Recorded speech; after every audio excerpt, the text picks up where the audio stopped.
Hello, everyone. Topic we are going to be talking about histamine intolerance. What exactly is that? How can natural remedies such as Ayurveda can help?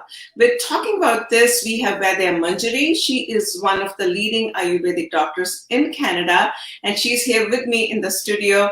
Welcome, Vaidya Manjiri. Thank you so much for having me, Amita. Thank you so much. Sure, sure. So let's just talk about what exactly is histamine tolerance, just to give an overview. Yeah. So histamine is a chemical that's naturally secreted in our body, right? And it's typically involved with any kind of immune responses. It has various functions in the body. It helps with your gut function. It helps, with immunological function. It works as a neurotransmitter for your brain, spinal cord. It works for your uterus as well. And typically it is involved with any inflammatory responses that we have in the body. Now, what happens in histamine intolerance is it's not a typical intolerance, where you are intolerant to or sensitive to the histamine, but it's typically where your body is overproducing it, right? So your body starts overproducing histamine in response to certain foods that you could be eating, in response to certain lifestyle factors that you have, and that is going to create a lot of issues with your digestion and create certain symptoms in your body which are related to histamine. So that's exactly what histamine is, intolerance is. And typically, when the histamine levels are too high because you're eating foods that are too high in histamine, or sometimes you don't have the enzymes that are breaking it down properly. So it's slightly different than the typical sensitivities where you are sensitive to a food. Gluten intolerance is even you're intolerant to gluten. Here you're not like intolerant, but you have so much histamine in the system that your body starts reacting to it. I see. So let's just say the symptom. What will I feel if I have a high histamine in our body? What the symptoms would be? So it is very vague, and this is something I started finding out in my practice, that there were clients, one of my first clients was like, okay, I eat something and I start sneezing and I'm trying everything, I don't really have any seasonal allergies. I don't feel I have seasonal allergies. It's not about when I go for a walk, but I'll eat something and I start sneezing. And I was like, okay, that's a weird reaction, because eating something, you get cramps in your stomach. Having gastrointestinal symptoms with food is typically the norm that you see, but he started getting sneezing. Somebody else might complain of congestion, they get completely congested when they eat. So histamine intolerance could have various symptoms. You could have digestive symptoms like bloating or diarrhea, IBS like symptoms, excessive gas, nausea, vomiting. You could also have skin reactions, like some people would eat a certain thing and suddenly they break out into hives and they get rashes all over their body. This can also exacerbate if you have eczema or psoriasis. If you have acne or breakouts, it's going to make it worse, and your skin feels really inflamed. So those are skin related symptoms. Now, the same histamine intolerance in certain people, as I mentioned before, could cause a lot of congestion. It could create runny nose, sneezing, rhinitis, where there's like watery, discharge from your nose. It could also create asthma like symptoms. In certain clients that I've seen, they start getting like tachycardia, or their heartbeat starts fastening, or they feel palpitations, they feel a lot of discomfort in their heart. Sometimes, their blood sugar drops after eating a certain food, or it increases. Then certain clients have anxiety, they have stress, or they feel depressed or extreme irritability after eating a certain food, and it's very hard to track because a lot of foods can have high histamine. Other symptoms could be watery eyes or swelling, itching around the eyes. Eczema around the eyes is again a common sign. And then there could be headaches, or migraines or tingling sensations involved. So while, histamine intolerance it has a wide range of symptoms, so it's kind of hard to track exactly what your symptom is. So do you also do some testing when the client comes to you with some kind of these symptoms that you just described? Yeah. So I can order a blood test, which measures the enzyme DAO, or diamine oxidase, that is going to break the histamine down. And I can also order a test for how high your histamine is in the body. So we look at the ratio of these two, and that will give you an accurate picture of what your numbers are and, if you're having histamine intolerance. Sure, sure. So let's talk about the remedy part now. So where Yeah. the diet comes in, and I know you specialize in Ayurvedic diet in particular. So what happens? What is the protocol after Yeah. this? See, the number one thing is, when we talk about Ayurveda, is to stop eating the food that's creating the issue. So, any food that's creating a particular issue, we call it Nidan. That's the main factor that's involved in the pathology. And that also is going to answer the question that Shanaz Ali has, examples of food that cause overproduction of histamine. So, that's the number one thing to do is absolutely stop eating the foods that are creating your body to produce a lot of histamine. And some examples are the very popular foods in today's culture. Everybody talks about fermented and sour foods, and you should eat lots of sauerkraut, you should have lots of kefir, you should have lots of kombucha. And typically in Canada or North America, I think that's the trend. You see people going with glasses of kombucha or bottles of kombucha, and it's become more of a trend. But that itself is a high histamine food, right? So anything that's aged, anything that's cultured, anything that's fermented, even leftovers, if you're cooking for the week and putting it in the fridge. And for some people, if you don't have histamine intolerance, it's fine. But if you are struggling with histamine intolerance, anything that's been kept for a long time, so aged cheeses or cultured foods or fermented foods, leftovers, because of the bacteria, they are going to create a lot of high histamine in the system. And the processes of fermenting, culturing, aging are going to increase histamine content. A simple example also could be like rotisserie chicken. So rotisserie chicken that you would pick up on your way back from work, it's been cooked since morning, it's been kept there out for a long time, and that gives enough time for the bacteria to create high histamine in the food itself. And if you are histamine intolerance, you will start experiencing symptoms as soon as you eat it, right? A lot of lunch meats, anything that's found in the refrigerator section, will typically have lots of histamine. All the cured foods will have histamine. Any kind of alcoholic beverage, whether you're talking about wine, champagne, beer, whiskey, brandy, they will have high histamine. Sour foods, buttermilk, yogurt, which you're looking for your probiotic content today, you're better off taking a probiotic than going for these foods, because they will increase your histamine threshold.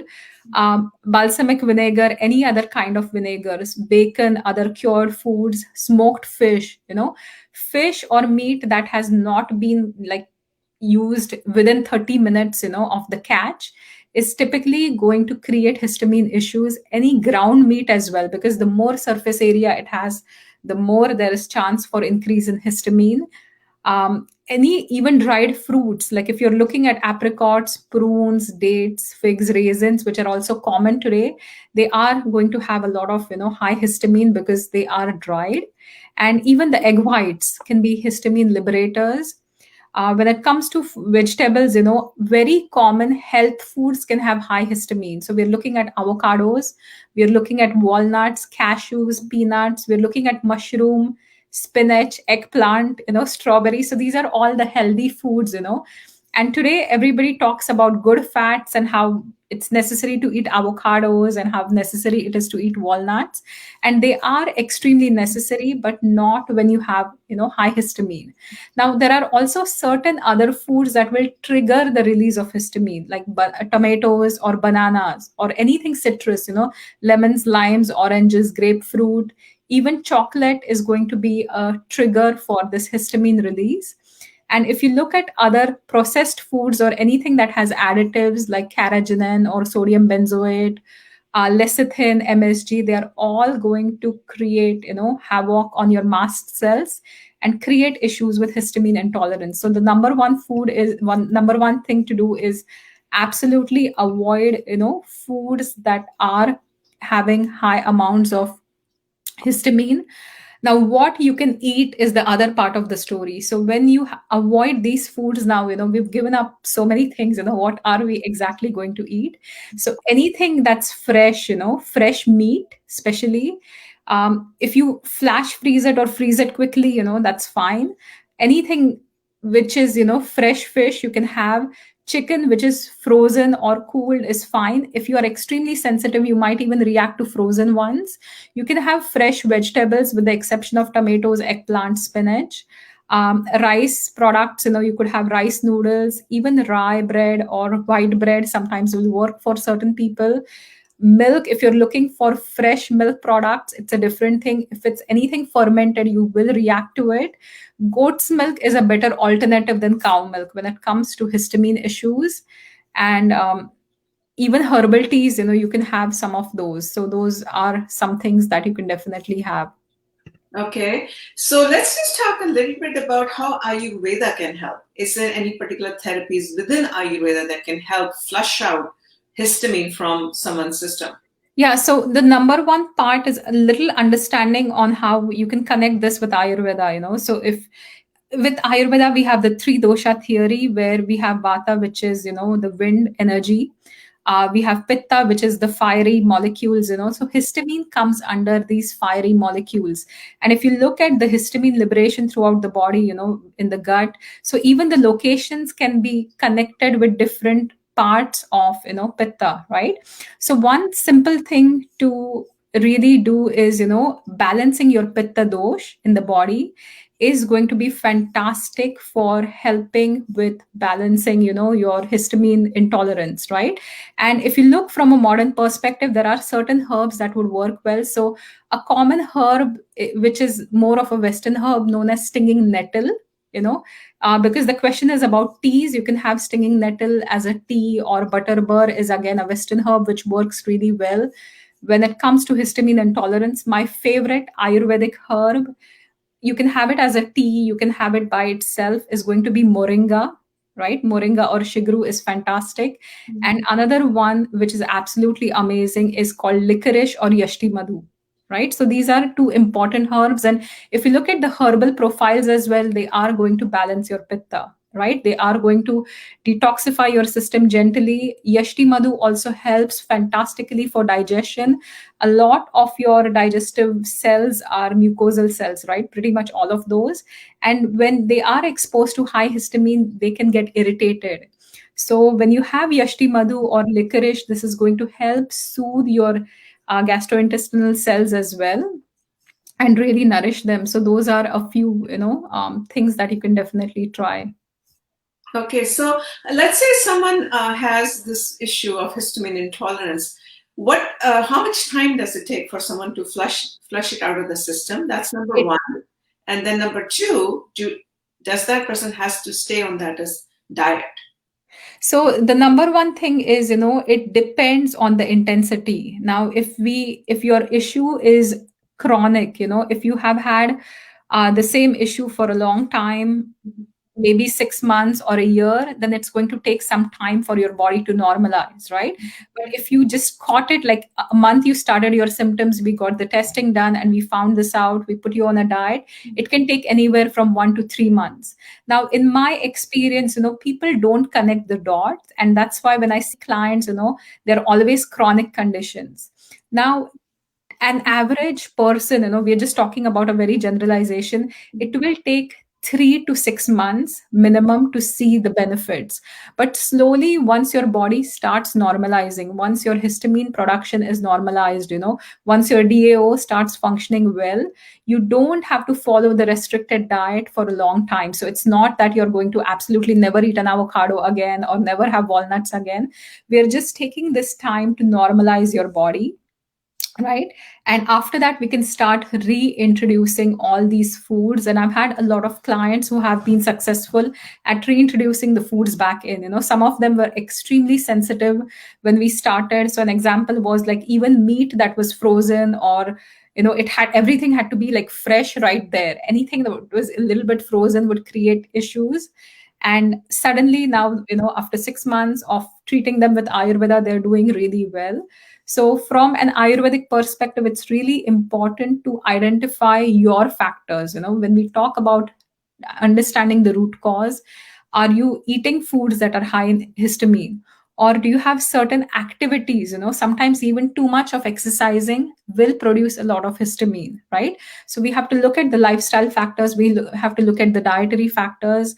Sometimes too much of stress will increase a lot of acid production in the body and also trigger that histamine release. So we have to focus on all of those aspects, the body, mind, spirit, and balance it out. Wow, this is a lot of information. Thank you so much.